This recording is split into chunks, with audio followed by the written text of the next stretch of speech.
Hello तो guys, कैसे आप सब? Shubham Kumar from CA education. आज की इस वीडियो में हम लोग करेंगे अकाउंट्स की बहुत फास्ट ट्रैक रिवीजन करने वाले अकाउंट्स की थ्योरीज की। लगभग मैं स्टार्टिंग के जो कुछ एक चैप्टर है उनको कवर करने वाला हूँ इस वीडियो में। पहली बात मैं अज्यूम कर रहा हूँ आप में से कोई भी व्यूअर ऐसा नहीं है जिसका पेपर जून 18 यानी कल नहीं है। सो ये रिवीजन उनके लिए जिनका पेपर कल है, और अगर आपका पेपर कल नहीं है तो इस वीडियो को आप बिल्कुल ना देखें, क्योंकि डिटेल वीडियो आप लोगों के लिए बना दी जाएगी। दूसरी, सबसे पहले जो वीडियो जो मैं यूज कर रहा हूँ इस टाइम वो है अकाउंट्स का आपका आईसीआई मॉड्यूल। तो उसको आप वीडियो को पॉज करके एक बार ओपन कर लें और फटाफट से चैप्टर निकाल लीजिए, meaning and scope of accounting, और उसके अंदर सेकंड पेज खोल लीजिए, वहां पे लिखा हुआ है मीनिंग ऑफ अकाउंटिंग। वहां से हम इसको शुरू करते हैं, बल्कि इंट्रोडक्शन पे आ जाओ, फर्स्ट पेज पे जो है, और वहां ये दे रखा है कि ट्रांजैक्शन क्या होती है और इवेंट क्या होता है। तो हमेशा मैंने कई बार ये डायलॉग बोला है अपनी वीडियोस में, जो हम करें वो ट्रांजैक्शन, जो हो जाए वो इवेंट, जो हम करें वो ट्रांजैक्शन, जो हो जाए वो इवेंट। ट्रांजैक्शन वो है जो हम बिजनेस के अंदर करते हैं, लेन देन करते हैं, उसे ट्रांजैक्शन कहते हैं। और बिजनेस की ट्रांजैक्शन से अगर कुछ इफेक्ट निकल के आता है तो उसे इवेंट कहते हैं। जैसे कि हमने करी परचेज, हमने परचेज करके सामान बेचा, ये सब ट्रांजैक्शन है। लेकिन सामान बेचने के बाद कुछ क्लोजिंग स्टॉक बच गया, इवेंट है। क्लोजिंग स्टॉक हमने तो नहीं बचवाया, खुद ही बच गया ना, इसलिए वो इवेंट है। जो हम करें वो ट्रांजैक्शन, जो हो जाए वो इवेंट। ठीक है गाइस, इसके बाद मीनिंग ऑफ अकाउंटिंग दे रखा है, वो दिया किसने? American institute of certified public accountants, यानी कि AICPA। ठीक है, नहीं दिया था, कब दिया था? 1961 में। अकाउंटिंग डेफिनेशन उन्होंने क्या दिए? Accounting is an art of recording, classifying, summarising and in a significant manner and it is terms of money transaction events which are in part of at least of one financial character and interpreting the result thereof. किसी भी काम की नहीं है आपके exam के लिए, मेरे हिसाब से तो कहीं भी ये पूछी नहीं जा सकती MCQ के अंदर। इसके बाद आपका यहाँ पे दे रखा है प्रोसीजर ऑफ अकाउंटिंग, जो कि जनरल, जिसका बहुत सारे फीचर दे रखे हैं, जैसे recording, classifying, summarising, analysing, interpreting and communicating. तो रिकॉर्डिंग का मतलब होता है जनरल में रिकॉर्ड कर लेना। क्लासिफाइंग का मतलब लेजर में ले आके उसके डिफरेंट अकाउंट खोल देना, जैसे कि लेजर में हम ले गए sale, purchase, sale return, purchase return, bill, ठीक है, बिल्स पेबल वगैरह वगैरह, तरह तरह के हमने सारे अकाउंट खोल दिए। फिर समराइज कर देना, जैसे कि हमने उसके फाइनल अकाउंट बना दिए। एनालाइज करना मतलब एनालाइजेबल रिपोर्ट बनाना, जैसे cash flow statement, fund flow statement, और रेशियो एनालिसिस वगैरह उसकी करना। Interpreting the result, ratio analysis के रिजल्ट जो आया निकल के उसको फटाफट से इंटरप्रेट करना कि हमारी डेट इक्विटी रेशियो क्या है, हमारी इक्विटी डेट रेशियो क्या है, हमारे COGS क्या है, cost of goods to sales turnover क्या है, तरह तरह की रेशियो को वो करना। और उसके बाद आता है कम्युनिकेटिंग, मतलब कि जब हम मतलब एंड यूजर से हम उसे कम्युनिकेट कैसे करेंगे, उस सब चीजों को लेकर के। ये सब इतनी फास्ट क्यों? क्योंकि बहुत ज्यादा इंपॉर्टेंट मुझे नहीं लगता, लेकिन पता होना बहुत जरूरी है। ओके गाइस, उसके बाद अगला आ जाता है थर्ड, ये जो है पेज मेरी बुक में 1.8 दे रखा है, evolution of accounting as a social science. So stewardship accounting थी एक जो भी रूट था। ये क्वेश्चन आ सकता है कि अकाउंटिंग जो फाइनेंशियल अकाउंटिंग है उसकी रूट कहां से आई, तो वो आई स्टुअर्डशिप अकाउंटिंग से। ठीक है, और डबल एंट्री सिस्टम कब से फॉलो हो रहा है? 15th सेंचुरी से हो रहा है, और हिस्टोरियन को डेबिट और क्रेडिट के रिकॉर्ड 12th सेंचुरी में भी मिले थे। ये सारे क्वेश्चन आपके बन सकते हैं। Management accounting and it is the development of 20th century only.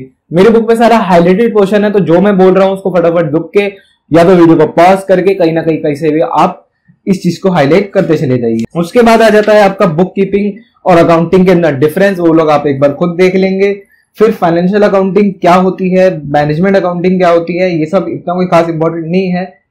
अगर आपको पता है तो भी ठीक है, नहीं पता तो भी ठीक है।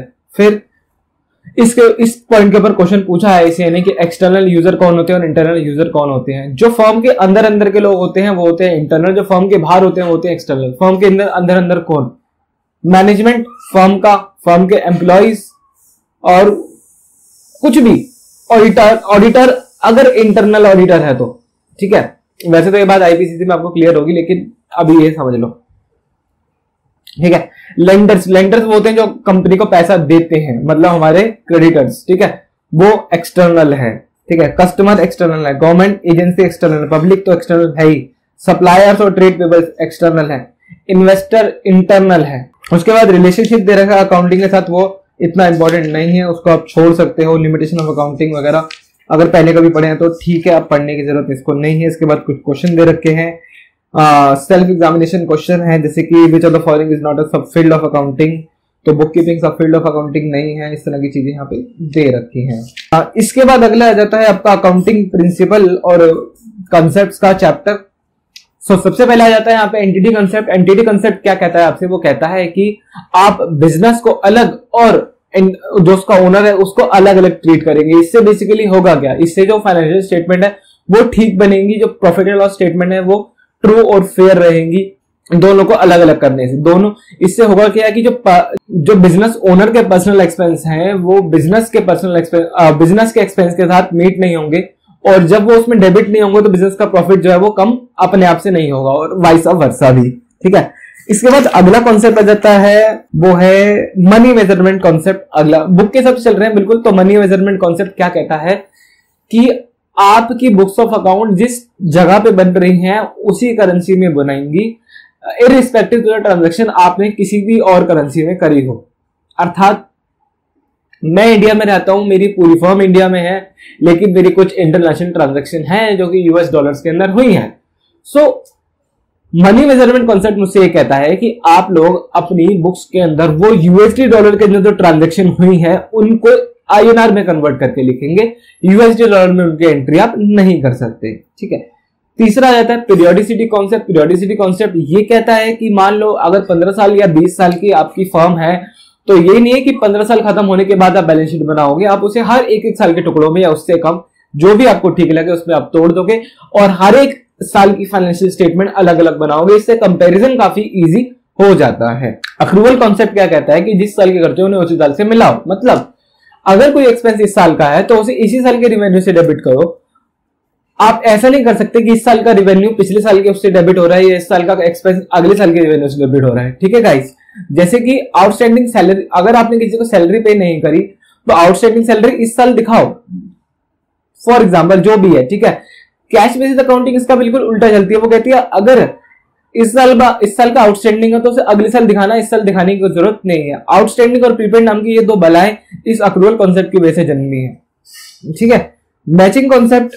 और ये मैचिंग कॉन्सेप्ट जो है ये भी काफी हद तक सिमिलर है अक्रूवल की तरह। ये भी यही कहता है कि जिस साल खर्चे उन्हें उसी साल से मिलाओ, आप आगे पीछे इनके अंदर ब्रेकअप नहीं ला सकते। अगला आता है going concern concept. Going concern concept क्या कहता है? वो ये कहता है आपसे कि जो आपका बिजनेस है उसको आप एंडलेस पीरियड ऑफ टाइम के लिए अज्यूम करेंगे। आप ऐसा नहीं सोचेंगे आज बिजनेस शुरू हो रहा है तो कल ये खत्म हो जाएगा। इससे बेसिकली होगा क्या, जो आपके एसेट है आप उनको बाइफरकेट कर पाओगे, फिक्स्ड में और नॉन फिक्स्ड में, मतलब करंट में, और जो आपकी लायबिलिटी है उसको आप नॉन करंट और करंट लायबिलिटीज में डिफरेंशिएट कर पाओगे। क्यों कर पाओगे? क्योंकि जब आपको ये कंफर्म हो जाएगा कि आपका बिजनेस एक लॉन्ग टर्म बिजनेस है तो आप पता लगा पाओगे कि कौन सा एसेट यहाँ पे लॉन्ग टर्म चलेगा, कौन सा एसेट यहाँ पे शॉर्ट टर्म चलेगा, कौन सी लायबिलिटी मुझे लंबे टाइम में पे करनी है, कौन सी लायबिलिटी मुझे शॉर्ट टाइम में पे करनी है। ठीक है, इसका बाइफरकेशन आपको यहां से मिल जाएगा। नेक्स्ट है कॉस्ट कंसेप्ट। कॉस्ट कंसेप्ट क्या कहता है कि आपने अगर एक एसेट खरीदा उसको अपनी बुक में हमेशा कॉस्ट पे वैल्यू करो, रीवैल्यूड फिगर पे वैल्यू मत करो। फॉर एग्जाम्पल आपने बिल्डिंग खरीदी है, बिल्डिंग की जो वैल्यू है वो ज्यादातर बहुत सारे इलाकों में साल दर साल एप्रिशिएट करती है। तो ऐसा नहीं है कि आप अपनी बुक्स वैल्यू हर साल एप्रिशिएट करते चले जाएंगे, आपको उन्हें कम करना होगा। आप उनको कम नहीं करना होगा, सॉरी, आपको उन्हें अपनी कॉस्ट पे वैल्यू करना है, अनलेस अनटिल आप उसके लिए कोई रिवैल्यूएशन अमाउंट पे ना कर दे, तभी आप उसको रिवैल्यू करोगे। रियलाइजेशन कॉन्सेप्ट के अंदर जो बात थी वो मैंने काफी हद तक कॉस्ट कंसेप्ट के अंदर बता दी थी। वो ये कहता है कि ये कॉन्सेप्ट ये कहता है कि आप एसेट को आप अपने एसेट को रिवाइज फिगर पे या रियलाइज्ड फिगर पे लिख सकते हो, लेकिन लिखोगे तभी जब बिजनेस उसके लिए कुछ पे करेगा। देखो ना, आपका मान लो एक बिल्डिंग थी, बिजनेस की बिल्डिंग थी, उसकी वैल्यू 2 लाख रुपए से अप्रिशिएट कर गई, तो अपनी बुक्स में आप 2 लाख रुपए क्यों दिखाओगे? आप अपनी बुक्स में 2 लाख रुपए क्यों दिखाओगे? जब तक आप उसके लिए कुछ पे ना कर दो, जब तक आपको 2 लाख रुपए मिल ना जाए, या जब तक आप इस बिल्डिंग को बेच ना दो, तो रिवैल्यूड फिगर पे कैसे आएगी? ठीक है, इसके बाद यहाँ पे कुछ छोटे छोटे कॉन्सेप्ट दे रखे हैं, जैसे डुअल एस्पेक्ट कॉन्सेप्ट, जिसमें डबल एंट्री होता है कि एक एसेट एक लायबिलिटी वगैरह दोनों चीजें साथ साथ चलती हैं। फिर अकाउंटिंग इक्वेशन अप्रोच है,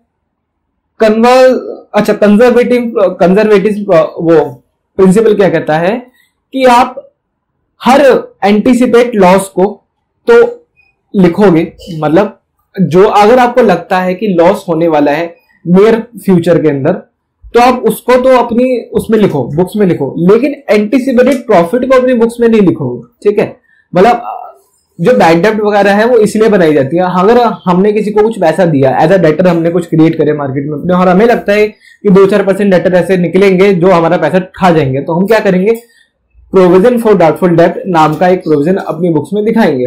लेकिन मान लो हमने कोई नई टेक्नोलॉजी इन्वेंट करी और उसकी हम सेल शुरू करने वाले हैं, लेकिन हमें लगता है कि ये मार्केट में बूम की तरह फैलने वाली है और हमें बहुत तगड़ा प्रॉफिट होने वाला है। इसका मतलब ये नहीं है कि हम प्रॉफिट दिखाना शुरू कर देंगे पीएनएल में या अपनी सेल्स को ज्यादा दिखाना शुरू कर देंगे बिना एक्चुअल सेल्स हुए।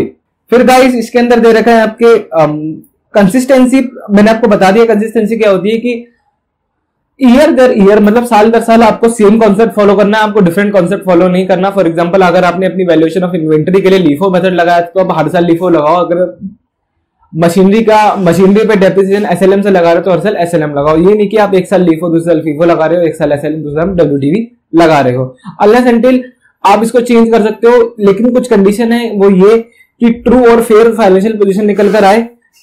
जो चेंज ऑफ मेथड है वो और फाइनेंशियल स्टेटमेंट को और अच्छी तरह से दिखाए, और या तो लॉ ही ऐसा कुछ कह दे कि आपको चेंज करना पड़ जाए। आप लॉ कैसे कह सकते हैं, फॉर एग्जांपल आप लगाते थे लीफो, लेकिन AS2 वैल्यूएशन ऑफ इन्वेंटरी जो है वो ये कहता है कि आपको तो फीफो ही फॉलो करना है, तो अब आपको चेंज करना पड़ जाएगा। ये होता है लॉ से, ये जब लॉ कहते हैं। फंडामेंटल अकाउंटिंग अजम्पशन कौन सी होती है, काफी बार क्वेश्चन में आ चुका है, वो होती है गोइंग कंसर्न, कंसिस्टेंसी और अक्रूवल।